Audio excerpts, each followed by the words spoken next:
Back into your idea, rethink it, help visualize it. I love visuals. Anything you can do to make it more clear, and then go back out to the customer and repeat. Do that over and over and over before you do anything else. And you'll really figure out if it works. Yeah. Yes? How many customers would you talk to one by one? And how many would you say is a good number? Well, if you can get a whole room of customers like this, do it. You know, if you can go to a convention or something and connect with them. It depends what you're doing, right? So if you can mock up your idea in a way like with a landing page and drive people to it through Facebook and see if they click on the buy button or whatever you want them to do.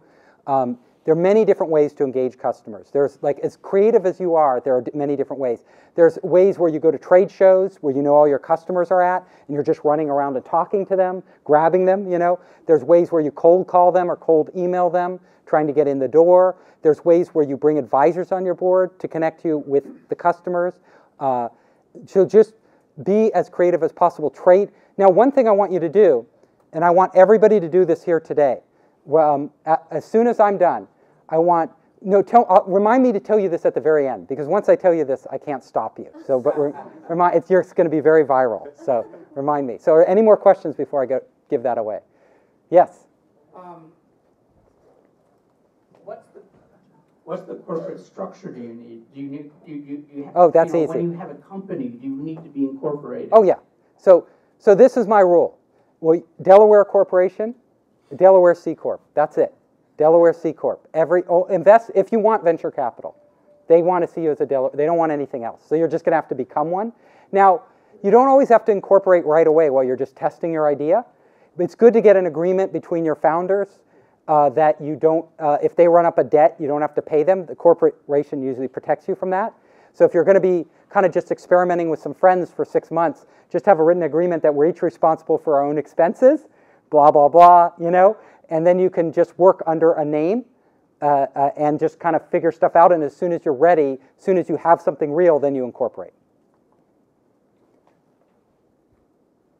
Another weird question for Steve. Any weird questions, or I'm going to tell you the secret sauce? Okay. I got a weird question. Boxers or briefs, or why? What? Boxers or briefs, and why? Oh. Definitely a weird question. Yeah, that is a weird question. So I like briefs because they give you more support, but that's just that's just me.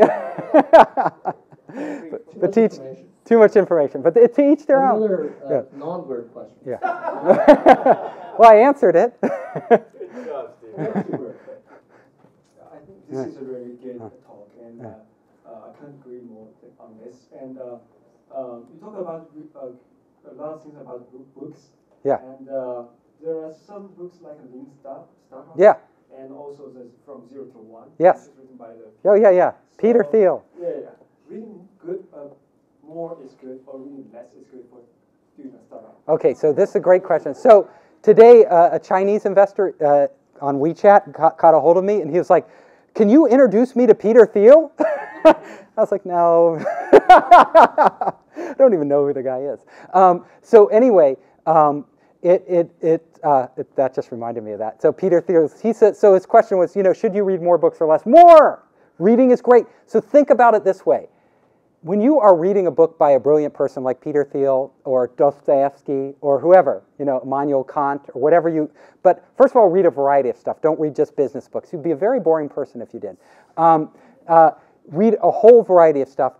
And the idea is you are talking to the smartest minds in the world. And not only that, like if you were at a dinner party with some of these people, they would be quite boring because they aren't always that interesting when you meet them in person. But in a book, they're having time to think through and structure their ideas and articulate them in the best way possible. They're tweaking them and really so you're having a chance to not only have a conversation, which is what a book is, right? With this, and look into the mind, share the mind and the thoughts of some of the smartest people who ever lived on Earth. But you're actually getting their very best. Better than if you actually sat down with them for half an hour and you rambled on about their kids or whatever they're going to talk about. I really don't care about your kids, Peter Thiel, and well, that's great, and whatever. But they're putting all their best ideas forward in a very structured manner. So the more you read, the better. I would say, now this is me, and you don't have to do what I do, but I like it. I am obsessed with audiobooks. So because I'm a busy man, I'm always like running around. I never have time to sit and read. And if I did, I'm like dyslexic, so I'd actually fall asleep because I read so slowly. So I'm always listening to audiobooks. Like I told you in the car here and back, like it's a long drive. So the audiobook is going and I'm like enjoying the drive. It keeps me from like getting in accidents by being too aggressive. The other thing is like I actually now, and one of my best friends, he was like, he didn't believe this was possible. I was like, when you go to exercise, I exercise every day. I go put on an audiobook instead of listening to music. And he goes, what are you, crazy? You know, I can't exercise and listen to an audiobook. And he started doing it. And like, it's really, really hard at first. Like, you know, especially when you're reading something really dense, like Greek tragedy or whatever it is, or Shakespeare, and you're trying to like exercise, like jog when you're listening to, you know. But you get good at it. Your brain becomes sharper. Your brain, like I can actually like run, you know, and be totally exerted and listen to like really intense business books or philosophical things as I exercise. And there's an hour a day of reading, guaranteed, like even if you're not in the car. So that's my advice. Right. One last question. Good question, right? Your first slide was about having the right idea. Yeah. And this talk is about starting the company with a lower number. Yeah. So you were hesitant to have people pursue ideas that may take $5 million to prove. But Yeah. those ideas exist, and those ideas should be pursued in some circumstances. Like They should be, okay, so I know you're, well, finish. Is it best to have a number of exits and your own money to get those ideas started versus going for it first? Yeah, yeah, that's exactly right. So leave those big, expensive ideas. I'm going to build a new type of wave power plant in the ocean with, that requires, $50 million to set up. Leave those to the Elon Musks of the world, right?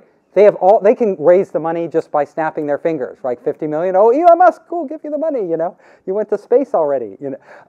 So there are people, or they're so rich they're billionaires. They can just fund them themselves.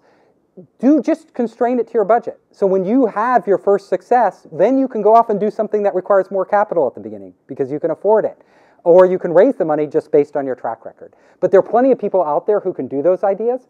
And if you really want it done, just tell one of them if it's so great and see if they do it. And you focus on what you can do. That's yeah. All right, what's interesting? Yeah. Thank you. Oh, I wanted one last thing. No, I want to do one thing here. This is the one thing I saved for the end for you guys. So every one of you probably wants to meet more investors, right? If you have a startup right now. Well, the best way to meet more investors, the easiest way, is that each one of you who has been out there pitching now probably has pitched to at least 3 investors.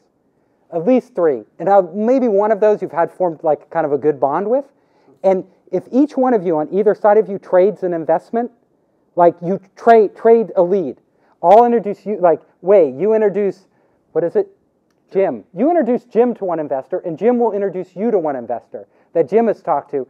And then you guys each have a new contact. And if those, and so everybody wants to like get advisors and all these other people to introduce them. You guys are the best resource in the room, right? So do it. Say hi to the person, get their card, and promise to exchange an investor. Ready? Help each other. Thank you.